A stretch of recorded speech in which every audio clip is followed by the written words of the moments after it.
It was a quiet Thursday evening in October when 29-year-old Emily Carter swiped right on someone she thought seemed harmless. His name was Lucas Hale, clean-cut, software engineer, a few mutual friends, nothing seemed out of the ordinary. They agreed to meet at a downtown bar in Portland, the kind with dim lighting, overpriced cocktails, and just enough background music to drown out the city noise. Emily texted her roommate, "Heading out now. If I'm not back by 11, I've either fallen in love, or it's a crime doc in the making." That message would become chillingly ironic. Witnesses remember seeing Emily laughing with Lucas at the bar. The bartender recalls she had one drink. Vodka soda, barely touched, he told police. At 9:12 p.m. she was captured on CCTV walking out of the bar with Lucas. It would be the last time anyone saw her alive. At 6:43 a.m. the next morning, a jogger found a woman's phone on the bank of the Willamette River. The phone was unlocked, open on the Rideshare app. The last destination? Lucas Hale's apartment. But when detectives arrived at the listed address, Lucas Hale didn't live there. In fact, no one by that name ever had. Portland PD quickly ran a background check. Lucas Hale was a fabricated identity. The photos on his dating profile, they were stock images from a German clothing website. Emily's friends confirmed she had texted the address to one of them, except the message was never received. Her phone showed the message was sent. Her friend's phone showed nothing. Detective Monica Reyes said in her report, "This wasn't a spur-of-the-moment crime, it was methodical. Whoever he is, he knew how to erase footprints."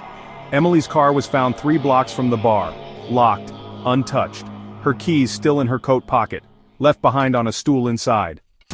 Security footage from traffic cams captured a black SUV trailing behind Emily and Lucas. No license plate, tinted windows. It disappeared off the grid after 2 blocks.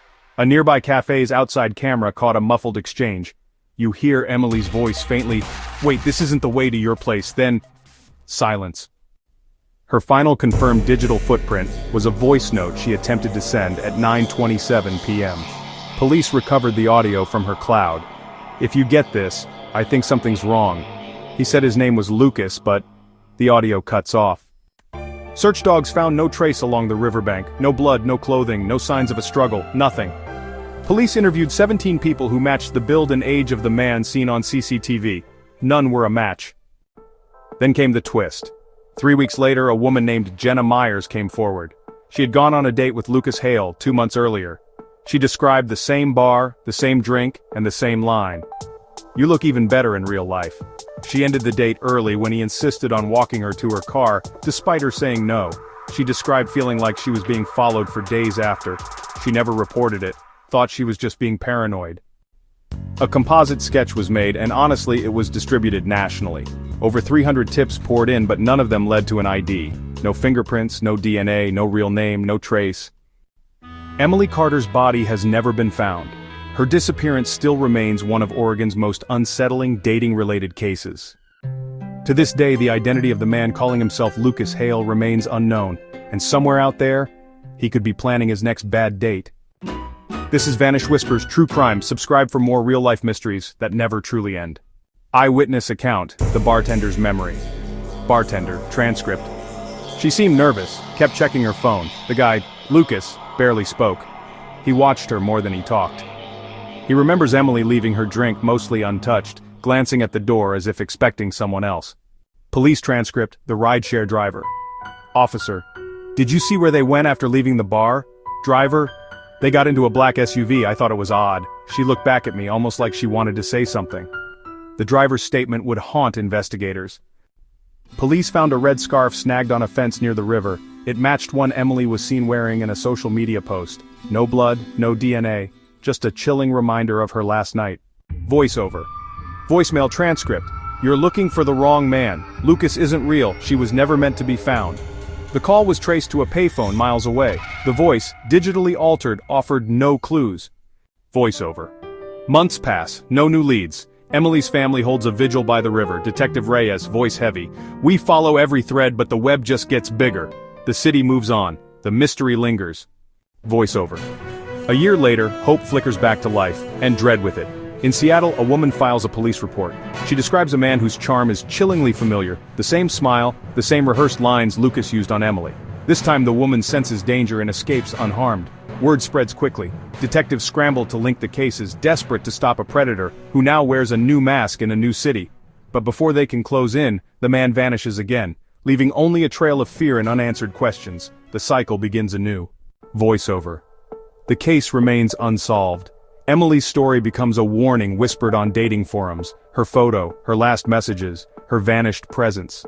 Somewhere a new profile appears, different name, same face. The cycle continues, shadowy and relentless. For Emily's family, for Jenna, for everyone who's heard the story, there is no peace. The nightmare isn't over. It never really ended. Voiceover. The waitress on shift that night recalls Emily's anxious glances at the door and a heated exchange with a mysterious woman. Her account adds a new layer of intrigue, suggesting Emily was being watched long before she disappeared. Voiceover. Dispatcher. 911, what's your emergency? Caller. Distorted. You're looking in the wrong place. The truth is buried where the city forgets. The call is traced to a payphone near the river, deepening the mystery. Investigators rush to the scene, but find nothing but the echo of the caller's words lingering in the air. Who was behind the call, and what secrets lie hidden where the city forgets? Voiceover. As investigators comb through Emily's apartment for any overlooked clues, their search leads them to a small box tucked away in her closet. Inside, they find a torn photograph, Emily, Lucas, and an unidentified figure standing close together, but the third person's face has been violently scratched out, leaving only a ghostly silhouette beside the couple. The discovery raises chilling questions. Who is this mysterious individual? And why did Emily or someone else try to erase them from the memory? The photograph hints at a hidden relationship and perhaps a motive buried beneath layers of secrecy. With each new piece of evidence, the case grows darker and the truth slips further into the shadows. Voiceover. Lucas sits across from Detective Reyes, his hands fidgeting nervously. The room is heavy with silence until he finally speaks. Under the relentless pressure of questioning, Lucas confesses to a hidden chapter of his past, a relationship with the unidentified woman from the bar. She was a jealous ex, he admits, someone with a history of unpredictable and violent outbursts. Their breakup, he says, was messy and left unresolved. As Lucas's voice trembles, the story takes a darker turn. He recalls late-night threats, obsessive messages, and a lingering sense of fear that followed him long after their relationship ended. The revelation shifts the focus of the investigation, casting suspicion on someone entirely new and adding a tangled layer of emotional complexity to the case. For the first time, Emily's disappearance feels even more personal, and the mystery deepens as detectives confront the possibility that jealousy, obsession, and revenge may be at the heart of it all. Voiceover. A week after Lucas's confession, a startling discovery is made. Behind a loose floorboard in Emily's bedroom, investigators uncover a worn leather journal, her private thoughts hidden away from prying eyes. As the pages are turned, a haunting narrative emerges. Emily's final entries are laced with anxiety and dread, each word a testament to her growing fear. She writes about shadowy figures in her periphery, cryptic warnings scrawled in hurried handwriting, and a chilling certainty that someone is watching her. The journal's last page ends abruptly, the ink pressed hard into the paper. If anything happens to me, look for the red door. The cryptic message sends shivers down the spine of the investigators and viewers alike, opening up a new, unsettling path in the search for the truth. Voiceover. Following the cryptic clue from Emily's journal, detectives scour the city until they find it, a faded red door tucked away behind overgrown brush in the basement of an abandoned building. The hinges creak as the door swings open, revealing a hidden chamber below. Inside, the air is thick with dust and secrets. On the walls, photographs and mementos connect the unknown woman to a string of disappearances stretching back years. And in the center of the room, Emily's fate is finally uncovered. Heartbreaking evidence that she was taken, but never stopped fighting. Her scattered belongings, coded messages, and a trail of subtle clues show that even in her darkest moments, Emily was determined to expose her captor. The case takes a dramatic turn as investigators piece together her final desperate act of courage. Voiceover. After months of tireless investigation, the evidence uncovered behind the red door leads police straight to the perpetrator. In a quiet dawn raid, handcuffs click shut. The nightmare is finally over. Emily's family gathers in a small, sunlit chapel, surrounded by friends and neighbors. Grief lingers, but so does relief. They can finally lay Emily to rest, and the community comes together to honor her memory. Detective Reyes stands outside the courthouse, watching as justice is served. "We never gave up," he says, his voice steady but heavy with emotion. "Emily's courage guided us through the darkness. As the sun sets, the city breathes a collective sigh, a chapter closed, but not forgotten." The story of Emily Carter becomes a testament to resilience. Her bravery inspires others to speak out, to look closer, and to never lose hope. Justice is served, but her legacy lives on, reminding everyone that even in the darkest times the truth can come to light. Voiceover. In the quiet aftermath of the trial, a new voice emerges from the shadows, one that has kept silent for far too long. Olivia, a close friend of Emily's, steps forward, her hands trembling as she clutches a faded photograph of the two of them laughing in the summer sun. Olivia's voice quivers as she recalls their last conversation, just hours before Emily's fateful date. "She told me something didn't feel right," Olivia whispers, her eyes brimming with tears. "Emily said Lucas seemed charming, but there was a darkness she couldn't shake. She laughed it off, but I could hear the worry in her voice." The camera lingers on Olivia's face, etched with pain and regret. "I should have listened closer, I should have made her stay." Her words hang in the air, heavy with guilt, a burden she has carried alone. As Olivia recounts their final goodbye, her voice breaks. "She hugged me and said, 'Wish me luck, Liv, I'll text you if it's a disaster.' I never got that message."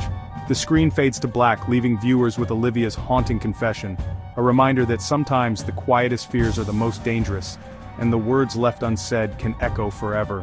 Emily's story, it seems, still has lessons to teach, and loved ones left behind who will never stop searching for answers or for peace. Voiceover. Just when the case seemed closed, a chilling discovery reignites the mystery. A voicemail, hidden in Emily's cloud backup, time-stamped hours after she vanished. The audio crackles with static. Emily's voice is barely above a whisper, strained and urgent. "If you get this, something's wrong. I don't know where I am. Please, don't trust." Her words cut out abruptly, drowned by a distant metallic clang and the muffled roar of an engine. In the background, cryptic noises bleed through hurried footsteps, a door slamming and the faint echo of an unfamiliar song playing on a radio. Emily's breathing grows ragged. "Tell Olivia, I'm sorry, I should have listened." The message ends with a desperate plea, a single word choked by fear. "Help!"